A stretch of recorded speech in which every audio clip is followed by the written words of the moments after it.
Hello and welcome. Today we're going to talk about Kuki Shinobu, because she's always been one of my favourite characters, quite honestly, and it's basically, she's the cornerstone of how I have managed to clear the Spiral Abyss since I started clearing the Spiral Abyss, quite frankly. She has found a space in one of my favourite teams. Almost from the second I heard about Hyperbloom, she was the obvious choice. And she's on banner at the moment with Ayato and Sino on their banners, along with Shangling and Kirara. And if you don't have a copy of her, I highly recommend you try and pick one up. I know it is exceedingly dangerous trying to get a 4-star, a particular 4-star. That can be a recipe for disaster.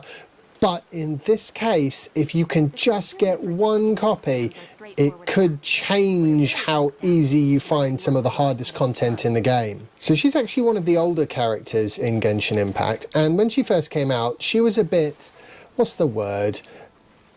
Not the best. I think that's probably the way to describe it. And people kind of, they didn't like her, they didn't use her, they thought she was a bit, and guess what? The arrival of Dendro, which is when I started playing the game, so for all of the time that I've been playing, Kuki has been an absolute premier choice, and the reason is quite simple: Hyperbloom. She is quite probably the best Hyperbloom trigger in the game. So let's just have a quick look at her kit. We've got normal attacks, really kind of uninspiring. We've got her skill, which, as you might have noticed, it brings her health down a fair amount, and then she regains her health. And anyone else? Somebody could hit me, please. Come on. What's wrong with you, Hilly Charles? There we go. As you can see, she'll heal up whoever the active character is. And if I was to just pop a little Dendro on there. Okay, they died too quickly. Yeah, that was not right. We need to find some guys who are a little bit more tanky than that, because that's no good. Okay, there's some samurai here. Maybe they'll do better. Put that on first. And then we will create some blooms. And then we'll just apply... Oh! Apply... Nah! Do you mind? Oh, goodness sake. I'm suffering from that problem of having a team that is too strong. But we will find a solution. There are worse problems to have, I suppose, than a team that's too strong, right? These things are a little tankier, so with any luck, it'll survive long enough for me to show you the point.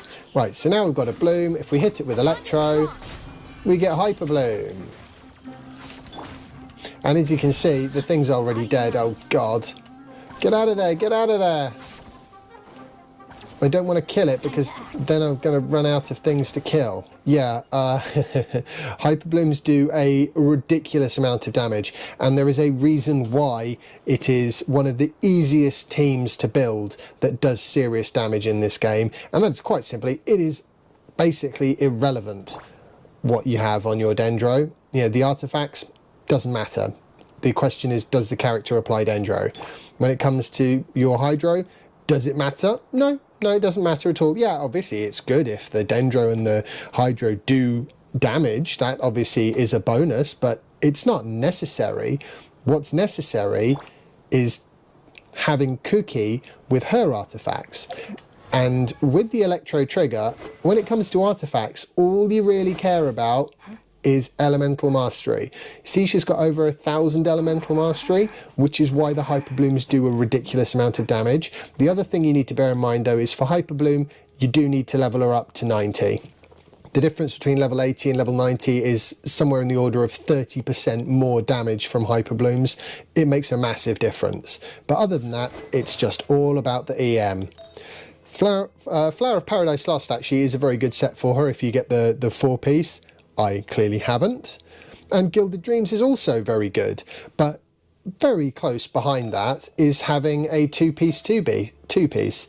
And what's important is Elemental Mastery on the Sands, Elemental Mastery on the Goblet, elemental mastery on the circlet, and then as much elemental mastery in the substats of these two as you can get. I mean, to be honest, I could do better than this. This is not award winning by any stretch of the imagination.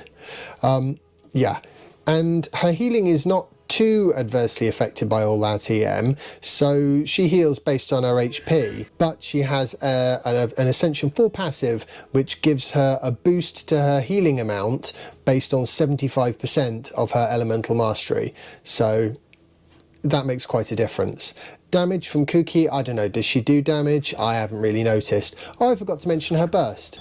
Her burst is basically a great big, let's go back and see what that does. Don't want to, oh, that's no good. It's not regenerated its health, so it's literally just, you know, one gentle poke away from falling over. So we won't do that. We'll go over and use this one over here. Right, so the burst is basically a case of just going bang, and she applies lots of electro and does, as you can see, essentially no damage whatsoever. Whereas if I just go bop, bop, bop, and you see it's basically dead now. I've got to run away, otherwise that thing's not going to make it. Is the fundamental problem.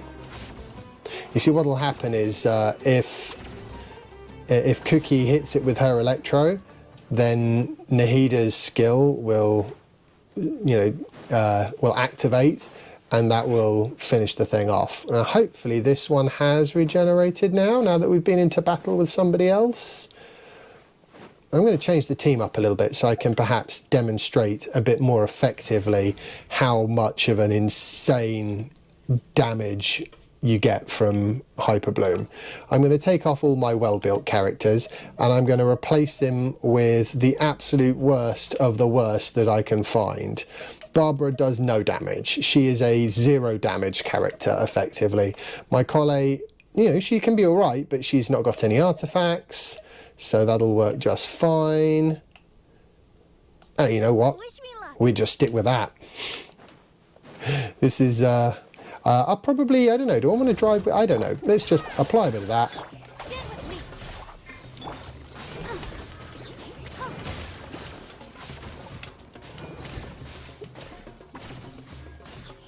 See? This, I could kill this so easily. Dendro's obviously going to be a problem for, you know what? I think this thing's done for. But yeah, that's the fundamental point here. Provided your Kuki has got a ridiculous amount of elemental mastery and is level 90, it doesn't matter what's going on in the rest of the team, just so long as it can apply a good amount of Hydro and a good amount of Dendro. That's it. Level 70 Collei. Weapon, not particularly leveled up. Artifacts, not particularly leveled up. Barbara's in a slightly better state from a healing point of view, but you know, she's world renowned for doing basically no damage anyway. Taking out the enemies is an absolute simplicity. I literally, if I put Zhongli on the team to keep everyone alive, then we could do some serious damage with this team, just even as it is. Which is mad when you think about it, when you consider how much effort has to go into the other teams. Like if you want to build a vaporized team or you want to do a Raiden national team, all of a sudden you actually have to get really good artifacts. You need crit rate and crit damage and your substats, all these sorts of other considerations that you just don't have to worry about with Hyper Bloom, which is why it is so popular for the sort of low investment, high damage ender things. And that's what we like about Kuki. Let's have a quick look at her constellations, I think. Oh, I forgot to mention, weapon-wise, you want something with an elemental mastery substat. I should level this up to 90, but it'll take some time and effort in terms of farming stuff, and it'll only provide a small amount of extra elemental mastery, so it's not really worth it. Don't bother refining the Iron Sting, at least not for Kuki. It's a complete waste. She just wants the elemental mastery. That's the only thing she's bothered about. Basically, the constellations that have any real genuine effect for her are Constellation 2, which will give her 100% uptime on that grass ring. It will time out and immediately be, you know, something you can reactivate. So that's great. And C6 has got a nice sort of effect for what's the word? It gives you a get out of jail free card. That's how I'd describe it. Now, don't try this at home, folks. But basically, what C6 does is it means that she can take fatal amounts of damage once, and it won't take her down. It'll just leave her with 1 HP. So if I just bear with me for a second whilst we fall to our death. And there you go. She's still alive. Now, if I do that again, then basically it's 60 seconds that she'll take before she can take that lethal damage again. But when you reapply the grass ring, it won't lower your HP if you're below 20% or 25% or anyway, so you can just reapply that and she'll go straight back up again. You just need to be careful. If she's done that, you know, that move that, you know, costs her her life almost, then don't expect to do it again. So, you know, in short order. Effectively what that means is if an enemy's hitting you quite rapidly and Cookie's on field and she would have been taken down, the second hit will take her down. So you've got to bear in mind that can be an issue. But in terms of keeping her HP up, it's fairly simple. Just make sure you stick with her for a second or two after you start her grass ring, and then she'll be fine. It's just a little bit of HP management, but you know, with the advent of Fontaine and all these HP draining and buffing and, you know, regenerating characters like Nouvelette, like Farina, HP management is something that, you know, people are becoming quite used to, I think. You can use Kuki in an aggravate team as well. I haven't and don't, because quite honestly, the problem with aggravate for me is there's quite often a better option out there. Like, she doesn't do a lot of damage, but she does consolidate a bit of electro application and a bit of healing as well, which is handy. But her healing isn't enough to really, you know, sustain a team with Farina on it, unfortunately. You kind of want at least another character on Prototype Amber, another catalyst, and, you know, a catalyst user perhaps. And that would help with that, but I wouldn't recommend it. You can also use her as a super conduct person for in a Eula team, say, which is something I've tried, and if I built my Eula properly, then it might be worth doing. But honestly, I think this is one of her best teams. It's also one of Al-Haytham's best teams. You could use Yelan instead of Sing Sho. I wouldn't personally, because I like the interruption resistance, and you don't get any interruption resistance from Kuki Shinobu. You don't get any damage reduction either. But when you pair her with Sing Sho and Nahida and Al-Haytham, you end up with a really potent mix. So going back to what I was saying, this was actually my first Hyperbloom team. I used Nilu with her sort of watery circle thing, and I just basically ran around with Nahida applying extra dendro for the most part, and I just made sure that these three all had their skills up. So you've got water application, electro trigger and healing, and then some shielding, and then Nahida on field driving, and it works pretty well. Let's try it out on the robots. Wake up, please. Thank you. Okay. Right.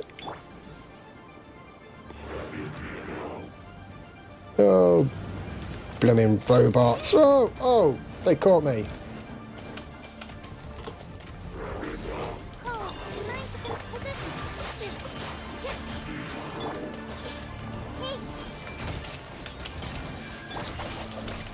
I haven't used this team for ages, so you have to forgive me if I can't remember what I'm doing with it.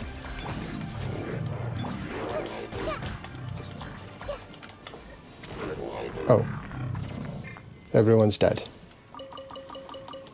Oh, one thing I will just add, if you do use her with Nahida, bear in mind that Nahida's burst only applies to the on-field character, so Kuki Shinobu is not going to be able to take advantage of that. Unless, of course, you decide to on-field her, but her normals aren't going to apply any elements of a useful nature, or in fact any elements at all. They're just physical damage. So there is potentially a way around that, now that I think about it. We could pop Candice in here somewhere. My Candice is built reasonably well, so this might even work. You never know. I believe I left some robots over here. One thing that really annoys me about playing with Genshin on the PS5 is the camera moves too slowly for applying Nahida's skill easily to lots of different targets.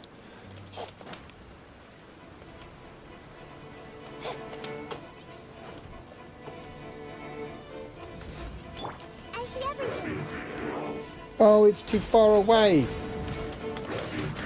No, no. Right, we're going to try this again. I'll run around for a little bit. Not now. Did it.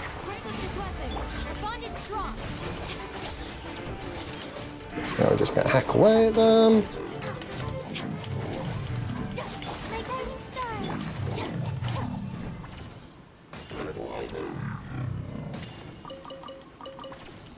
It works. That team works. Fantastic. I don't know if I'd use that in the Spiral Abyss or anything, but it was quite fun, actually. I quite enjoyed that. If you want to stick Kuki on field, then that might actually be a pretty good way of doing it. And I think that's about it for today's Kuki Shinobu review and roundup. I highly recommend trying to get her if you can. She is an account changing character. You can replace her in a lot of teams where you don't need the healing from her, especially if you're using it with Baiju or something. If you've got Raiden, she also is probably the next best Hyper Bloom trigger. She has some advantages over Kuki, namely that her area of effect is larger. She can deal with people from further away than Kuki can, although her Grass Ring does have good range in my opinion, but Raiden's is better. The problem is that, you know, Raiden is the Electro Archon, and you're turning her into a Hyper Bloom bot where you just put her on field for a second, apply her skill, and then swap to someone else. It almost feels a little bit blasphemous, quite frankly. Whereas this is quite fun. I mean, what I could do, if I felt like I needed more damage on this team, I could swap Layla out for Sing Sho, and then I would get more Hydro, more damage, therefore more blooms. Nahida applies loads of Dendro, so that actually would work really well. Anyway, that really is it now. I hope you've enjoyed today's video. If you have, remember to leave a like and subscribe, please, because it helps the channel out a huge amount. And I will hopefully see you in the next video. Bye!